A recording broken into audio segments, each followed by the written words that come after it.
Dan setiap ajaran Islam itu tidak mesti mengumpul di negeri Islam, Pak. Sebagian mungkin ya, sebagian yang lain itu terserak di mana-mana.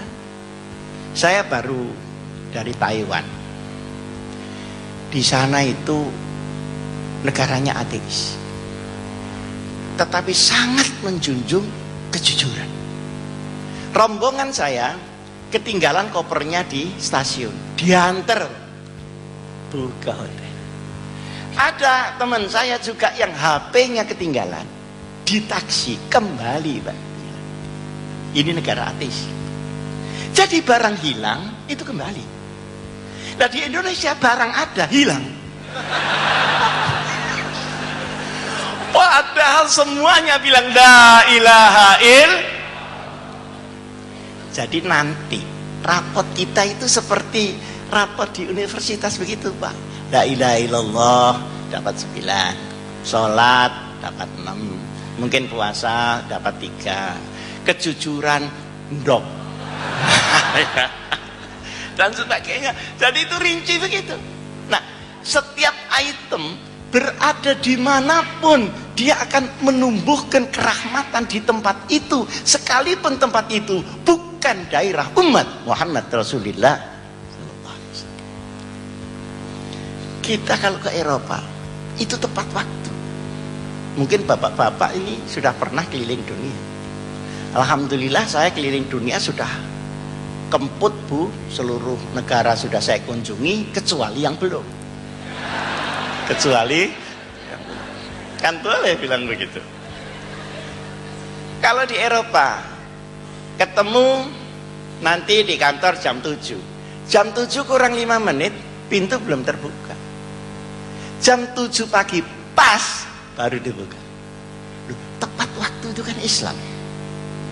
Berada di negeri yang tidak Islam. Nah kita tepat waktu itu hanya satu, berbuka puasa. Kalau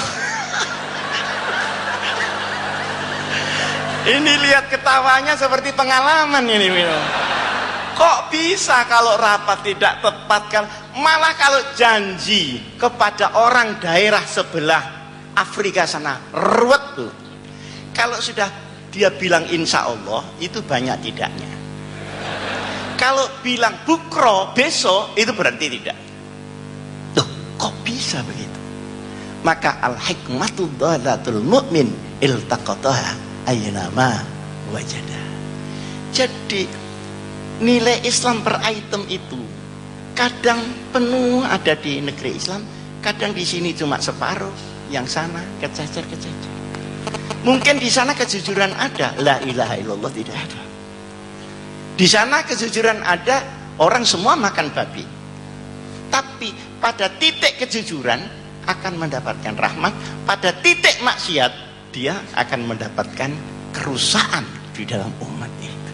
Di sini letak keadilan Allah. Nah ini Pak, yang paling sulit di antara umat Islam adalah menfaktakan ajaran yang dia dengar sendiri dan dia fahami sendiri. Di Pakistan itu ada satu tempat dipakai bergantian antara Syiah dan Sunni untuk khol.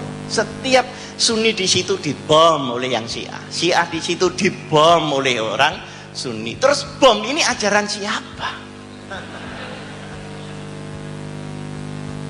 Nah, kadang-kadang kita salah paham. Yang dimaksud udkhulu fis-silmi kafah ini banyak disederhanakan. Seakan-akan yang namanya kafah itu kalau negerinya disestempel Islam. Enggak. Kafah itu ketika orang Islam menjalankan ajaran Islam secara kafah. Contoh, di Indonesia ini ada undang-undang zakat. Iya apa enggak? Zakat. Kan itu sangat Islami. Tapi apakah dengan begitu orang lalu kaya-kaya semua? Enggak, Bu. Tergantung proses ekonomi.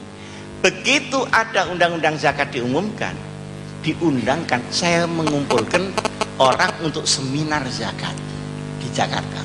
Ternyata yang datang itu mustahik semua. ndak ada muzakinya. Jadi yang datang itu semua penerima zakat, tidak ada pemberi zakat. Akhirnya tukar menukar proposal sama melaratnya. Saya bercanda ini untuk apa? Untuk supaya kita bisa jelas melihatnya betapa Islam itu rahmatan lil alamin, dan betapa Islam akan menjadi ummah yang paling unggul ketika dia dilakukan, bukan dislogankan. Sehingga sekarang kita pergi ke Korea,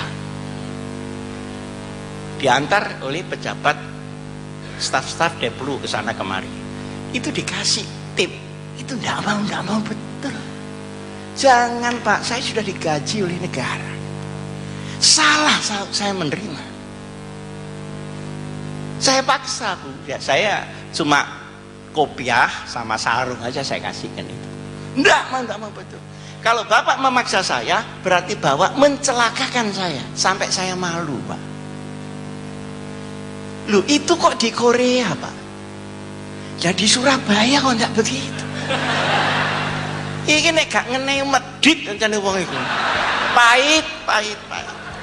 Iki boyo gak doyan iki.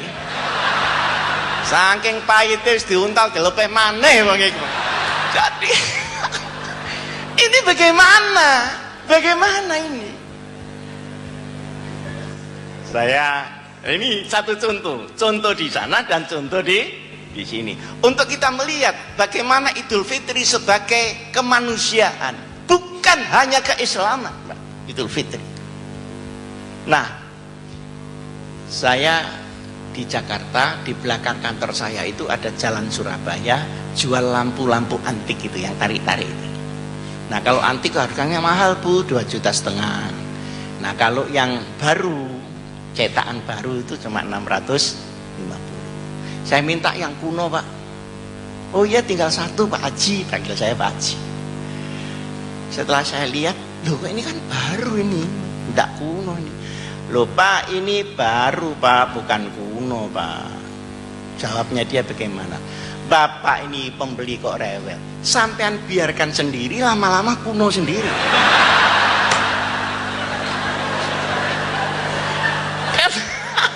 Ini bagaimana negeri kita ini bagaimana dengan ajaran yang selalu digembar-gembarkan itu bagaimana? Saya akan mangkel Pak ya. Setelah mangkel saya bayar 650. Loh kurang Pak Haji. Loh ya kurangnya nanti kalau sudah kuno. Tahu rasa. Setelah saya jawab begitu, dia kaget. Loh ini orang kok bisa berdebat, kira-kira begitu. Dia kan merasa sudah diplomat paling ulung kan itu. Saya ditanya, Pak Haji dari mana? Oh saya dari Jawa Timur. Loh, Jawa Timur mana? Malang. Loh, saya punya rumah di Malang. Di Malang di mana? Ya di kota itu ada pesantren Al-Hikam. Itu pesantren saya. Oh kalau begitu Bapak ini Pak Hasyim Muzati ya.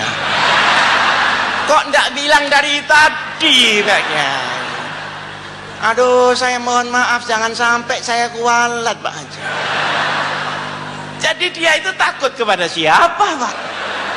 Dia itu takut kepada siapa? Ya sudah potong 50-600 saja Kiai. Bilanglah kalau Kiai. Gimana tuh Pak? Bagaimana? Kita termasuk bangsa yang memubazirkan alam kita dalam natural resources, padahal itu larangan berat syariat Nabi besar Muhammad sallallahu alaihi wasallam. Setiap kamu diberi tempat, di situ sudah dikasih rezeki. Jangan ditukar-tukar, itu untuk kamu. Kalau lebih kasih orang. Nah kita enggak, kasih orang. Nah kita menjadi orang asing di negeri sendiri, sementara orang asing menjadi menikmati seperti negaranya sendiri. Sing liar, ini penambangan liar, penambangan emas liar, itu mesti wong Jawa sing liar ini.